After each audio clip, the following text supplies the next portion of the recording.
Shalom saudara yang kekasih di dalam Tuhan. Puji Tuhan, di hari yang kedua kita membaca dari kitab Yosua. Dan kita sangat bersyukur kepada Tuhan. Ini adalah cerita-cerita menarik, cerita-cerita praktikal bagaimana mereka mengalami dan melihat kehebatan Tuhan yang luar biasa pada saat mereka memasuki tanah perjanjian. Puji Tuhan. Dan di pasal 4-6 ini mari kita belajar dan kita renungkan, dan mari kita melakukan firman Tuhan seperti prinsip-prinsip yang dilakukan, yang diberitahukan oleh Tuhan untuk dilakukan oleh bangsa Israel di bawah pimpinan Yosua. Bagaimana mereka betul-betul dapat meraih kemenangan besar di dalam Tuhan. Puji Tuhan. Dan kita masuk kepada pasal yang keempat. Bagaimana Tuhan katakan pada saat mereka sudah menyeberangi. Saudara masih ingat kan kemarin kita berbicara bagaimana mereka menyeberangi Sungai Yordan dengan cara yang luar biasa. Mereka mengulangi kembali apa yang sudah Tuhan lakukan kepada mereka lewat Musa. Dan sekarang mereka menyeberangi Yordan dengan tanah yang kering. Dengan mujizat Tuhan menahan air yang dari atas sehingga tidak mengalir. Lalu mereka bisa berjalan di tanah yang kering. Itu luar biasa. Dan saudara, pada saat itu terjadi lagi, itu menggetarkan orang-orang yang ada di Kanaan. Mereka yang harus katakan Tuhan, mereka harus dihalau dari hadapan Israel, dan Israel akan menduduki atau tinggal di tempat di mana Tuhan yang sudah sediakan bagi mereka. Dan hal yang luar biasa Tuhan katakan, ke-12 batu peringatan itu harus diambil atau dia lakukan atau harus dibuat, yaitu dari setiap bangsa Israel, setiap suku mereka. Mereka harus pergi di mana tabut Tuhan sedang berdiri di tengah-tengah Sungai Yordan, dan tengah-tengah penyeberangan Sungai Yordan itu, dan mereka harus mengambil 12 batu menjadi batu peringatan akan Tuhan.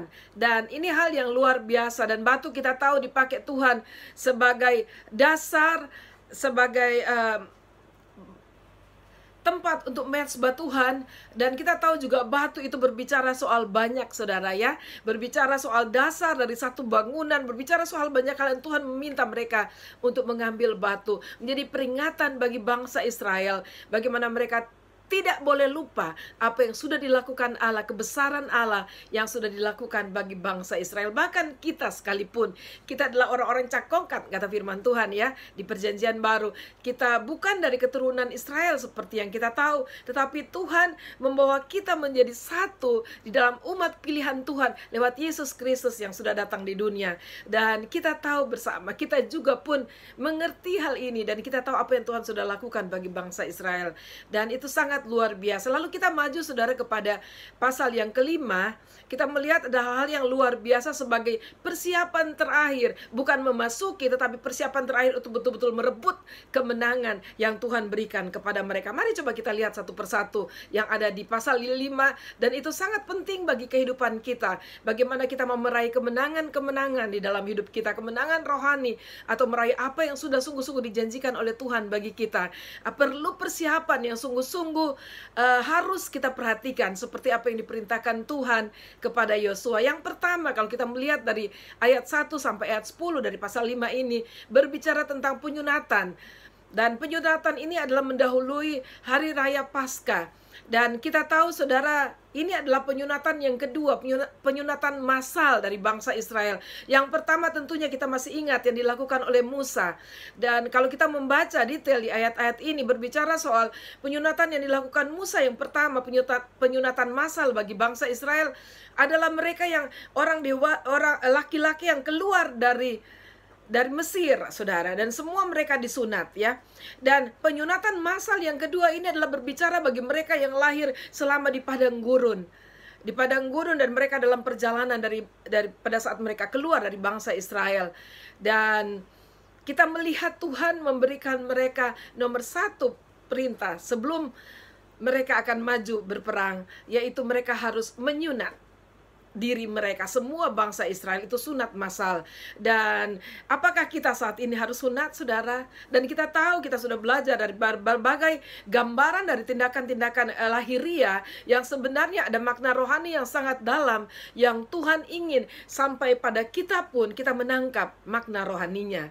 Dan kita tahu makna rohani yang akan saya katakan ini bukan yang baru, tetapi ini sudah bahkan disampaikan oleh Tuhan pada perjanjian lama. Dan kalau kita melihat bersama-sama bahwa di dalam kitab Ulangan pasal yang ke-10 ayat 16 di situ dikatakan, sebab itu sunatlah hatimu dan janganlah lagi kamu tegar tengkuk. Saudara, Tuhan berbicara tentang menyunat hati. Nah, bagi kita tentu yang paling cocok adalah menyunat hati kita. Dan ada lagi di Ulangan pasal 30 ayat 6 berbicara soal sunat hati. Sunatlah hatimu, menyunat hatimu. Itu paling penting Tuhan bilang. Karena apa? Agar kita dapat mengasihi Tuhan dengan sungguh-sungguh. Dan kalau kita dapat mengasihi Tuhan dengan sungguh-sungguh, maka kita akan dapat bertindak benar kepada sesama kita. Tidak terbalik, saudara. Orang bisa saja kelihatan mengasihi manusia, tapi belum tentu dia mengasihi Tuhan. Tetapi kalau orang mengasihi Tuhan, maka dia dapat menempatkan dirinya dengan benar terhadap sesamanya. Dan itulah Tuhan bilang kita perlu menyunat hati kita.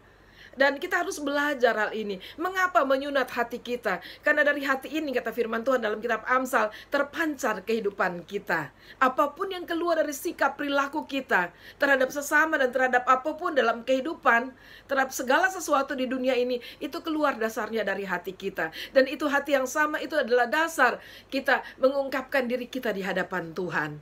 Nah, saudara, mari kita belajar hal ini dalam kitab Yosua di pasal 5 mulai ayat 1 sampai yang 10 berbicara soal sunat. Sunat massal, tidak ada yang terkecuali. Karena Tuhan menginginkan adalah seluruh Israel dapat mengalami dan merasakan kemenangan besar yang Tuhan sudah janjikan kepada mereka dan sekarang sudah pasti di depan mata mereka. Saudara, luar biasa Tuhan kita. Mari kita belajar bersama-sama dan jangan menyepelekan firman Tuhan yang berbicara kepada kita pada hari ini. Dan kita tahu, saudara, pada saat mereka setelah selesai menyunat massa, lalu kemudian mereka merayakan Paskah, dikatakan di hari yang kedua, dan biasanya Paskah dilakukan adalah di bulan pertama, di hari yang ke-14, lalu hari yang ke-15 itu mana berhenti. Kenapa mana itu berhenti? Karena mereka sudah berada di tanah perjanjian dan mereka mulai makan dari hasil dari tanah perjanjian ini. Dan berbicara soal satu hari sesudah Paskah, saya teringat program kita berakar dalam firman. Dari awal saya tidak planning, saya tidak membaca hal ini, tapi waktu saya berdoa di hadapan Tuhan, Tuhan bilang berakar dalam firman, dan itu dimulai dari Paskah ke Paskah. Dan kita biasanya memulai hari esoknya sesudah Paskah yang kita rayakan di gereja bersama-sama. Dan saudara, itu adalah, dan waktu setiap saya membaca bagian ini, hati saya selalu tersentuh. Dan pada saat mana yang diberikan Tuhan kepada mereka berhenti, yang jatuh, mana itu jatuh, lalu kemudian mana itu berhenti, pada saat mereka mulai makan hasil dari tanda perjanjian. Bukan berarti bahwa Tuhan sudah tidak memberkati mereka, tetapi apa yang menjadi gambaran kepada mana itu sudah terjadi. Dan mereka makan apa yang menjadi perjanjian Tuhan. Dan kita memulai berakar dalam firman, saudara. Kita memulai dari sesuatu yang dijanjikan Tuhan. Firman itu sudah diberikan kepada kita, yaitu Yesus Kristus itu sendiri. Sebab itu setiap sesudah Paskah kita merayakan, dan kita membaca, merayakan firman, merayakan penggenapan janji Tuhan, makanan rohani yang Tuhan sudah berikan kepada kita. Sebab itu saya mendorong saudara, belum terlambat untuk bergabung. Dan mari mulai membaca firman Tuhan dengan sepenuh hati kita, karena kita mengasihi oleh Tuhan. Bukan sekedar program gereja, bukan sekedar program sana dan program sini, tapi karena kita perlu Tuhan, kita merayakan Kristus yang sebagai perjanjian yang sudah diberikan oleh Allah, yang sudah digenapi oleh Allah bagi kita, bagi manusia. Puji Tuhan. Sebab itu saudara, yang pertama adalah menyunat hati. Yang kedua, mari terus makan makanan perjanjian yang diberikan oleh Allah bagi kita, yaitu firman Tuhan. Lalu yang berikut, ya saudara, ketiga yang saya belajar dan saya dapat berkat lewat pembacaan di pasal yang kelima ini, sebagai persiapan kita untuk kita menggapai kemenangan yang Tuhan sudah janjikan bagi kita, yaitu yang ketiga, ada pertemuan pribadi dengan Tuhan. Saudara, di situ dicatat di pasal 3, di ayat 13 sampai 15 dicatat bagaimana pertemuan Yosua dengan bala tentara Tuhan. Nah, saudara, bala tentara Tuhan itu, mungkin saudara berpikir, siapakah bala tentara Tuhan itu? Tapi kalau saudara membaca dengan, mencermati dengan benar ayat-ayat di sini, ayat 13 sampai ayat yang ke-15, saudara akan melihat dan saudara akan mengerti siapa yang dimaksud bala tentara Tuhan itu, saudara. Karena kalau kita melihat bahwa Tuhan sendiri yang sudah sebenarnya menyatakan diri kepada Yosua, sama seperti pada masa Musa, Tuhan menyatakan diri kepada Musa. Coba kita lihat, ayo baca bersama-sama dengan saya ayat 13-15. Ketika Yosua dekat Yeriko, ia melayangkan pandangnya, dilihatnya seorang laki-laki berdiri di depannya dengan pedang terhunus di tangannya. Yosua mendekatinya dan bertanya kepadanya, "Kawankah engkau atau lawan?" Jawabnya, "Bukan, tetapi akulah panglima bala tentara Tuhan. Sekarang aku datang." Lalu sujudlah Yosua dengan mukanya ke tanah, menyembah dan berkata kepadanya, "Apakah yang akan dikatakan Tuanku kepada hambamu ini?" Coba perhatikan ayat yang ke-15. Dan panglima bala tentara Tuhan itu berkata kepada Yosua, "Tanggalkanlah kasutmu dari kakimu, sebab tempat engkau berdiri ini kudus." Dan Yosua berbuat demikian. Saudara masih ingatkah pernyataan waktu Tuhan menampakkan diri kepada Musa dalam belukar yang terbakar, tapi belukarnya sendiri tidak terbakar, tapi ada api keluar dari belukar itu? Dan Tuhan mengatakan, "Janganlah mendekat, tanggalkanlah kakimu. Tanggalkanlah kasutmu dari kakimu." Dan Musa melakukan itu, dan Musa tahu, dan kita tahu ini adalah cara Tuhan menyatakan diri. Dan Yosua sudah mengerti, karena Yosua juga mendengarkan. Saudara ingat bahwa Yosua itu adalah orang yang dekat dengan Musa. Dan kita melihat bahwa pernyataan Tuhan sendiri tetapi dalam wujud bala tentara. Dan kita tahu siapakah bala tentara Allah, bala tentara surga itu yang sudah mengalahkan kerajaan kegelapan bagi kita, yaitu Yesus Kristus sendiri waktu dia datang di kayu salib dan mati. Kelihatannya dan orang meremehkan sebagai satu kelemahan, tapi seperti Tuhan bilang, batu yang dibuang oleh orang-orang tukang bangunan itu sudah menjadi bangunan yang kokoh bagi kita, batu karang yang teguh. Dan dia juru selamat kita. Dia adalah bala tentara Tuhan kita yang sudah mengalahkan kuasa kegelapan, kerajaan maut itu, dan dia memberikan kemenangan bagi kita. Dan kita bersyukur kepada Tuhan. Dan saudara, 3 hal ini yang kita dapat dari pasal 15 ini. Mari saudara, yang pertama, mari sunat hati kita di hadapan Tuhan. Yang kedua, mari makan makanan perjanjian, yaitu firman Tuhan bagi kita setiap-tiap hari. Dan kalau berbicara makanan adalah sesuatu yang mereka makan tiap-tiap hari, sampai sama dengan mana yang Tuhan berikan kepada mereka. Bahkan di hari mereka tidak boleh bekerja, pada saat hari Sabat itu, Tuhan masih memberkati mereka dengan mana. Mereka masih makan tetap mana tiap-tiap hari. Dan itu berarti firman Tuhan adalah makanan rohani yang tiap-tiap hari kita harus menikmatinya bersama-sama. Dan saudara, itulah persiapan kita untuk kita memasuki kemenangan besar yang Tuhan sudah janjikan kepada saya dan saudara. Dan teristimewa tentunya jangan kita lupa, yang ketiga adalah pertemuan pribadi kita dengan Tuhan. Sungguh segala perkara adalah sia-sia untuk kita lakukan kalau kita tidak berjumpa dengan Tuhan secara pribadi, mendengarkan suaranya, sehingga kita dapat melakukan apapun yang Tuhan perintahkan kepada kita tanpa takut dan tanpa sedikit pun rasa untuk tidak berani untuk melakukan atau tidak mau untuk melakukan, karena kita tahu siapa yang menyuruh kita untuk melakukannya. Dan saudara, kita akan melihat selanjutnya adalah kemenangan besar, saudara. Dan ini adalah cerita heroik yang saya sangat suka, saudara.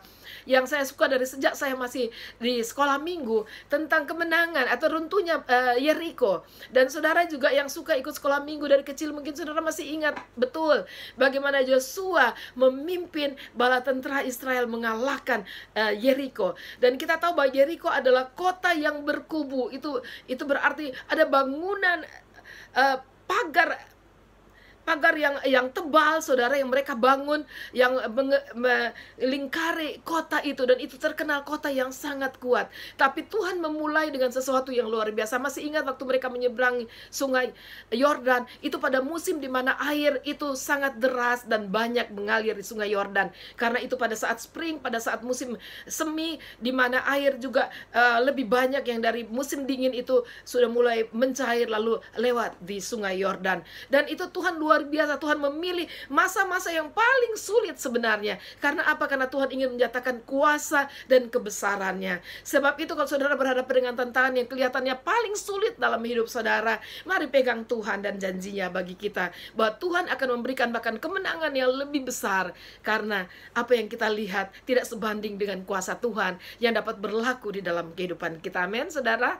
Dan kita melihat pada saat itu Tuhan memerintahkan Yosua untuk mempersiapkan bala tenteranya yang sudah siap, lalu kemudian mempersiapkan juga tabut Tuhan yang harus berjalan di depan mereka, dan 7 dari imam itu akan berjalan dengan sangkakala atau shofar, saudara, yang dibunyikan pada saat-saat tertentu saja.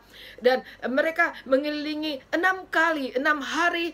Jadi 6 kali mereka, setiap hari mereka mengelilingi kota itu dengan diam, tetapi hanya sangkakala yang berbunyi. Jadi mereka berputar hari pertama, hari kedua, hari ketiga, sampai hari ke-6. 1 kali mereka mengelilingi, lalu mereka kembali ke kemahnya, dan mereka istirahat, dan mereka melakukan apa yang harus mereka lakukan. Tetapi pada hari yang ke-7, seperti yang Tuhan katakan, mereka bangun pagi-pagi, lalu kemudian mereka melakukan berbaris seperti apa yang Tuhan mau. Hanya ada 2 berbeda di situ.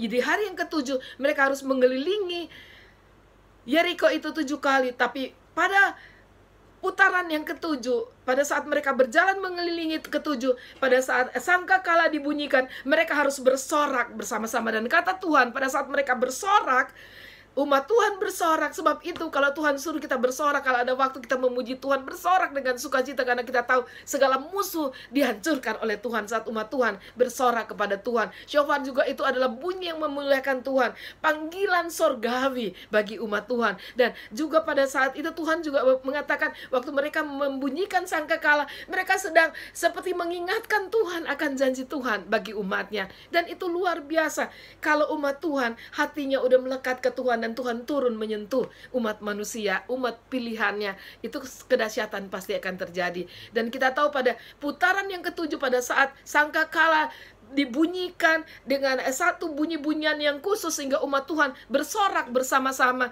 Lalu Tuhan bilang, Yeriko itu akan runtuh. Dan percaya saudara, Yerikomu akan runtuh. Tembok Yerikomu sekali waktu juga akan runtuh, dan engkau akan melihat kemenangan besar yang akan Tuhan berikan kepadamu. Dan kata Tuhan pada saat itu runtuh, masuklah dan kalahkanlah, dan tumpah semuanya, tidak ada satupun yang dibiarkan hidup.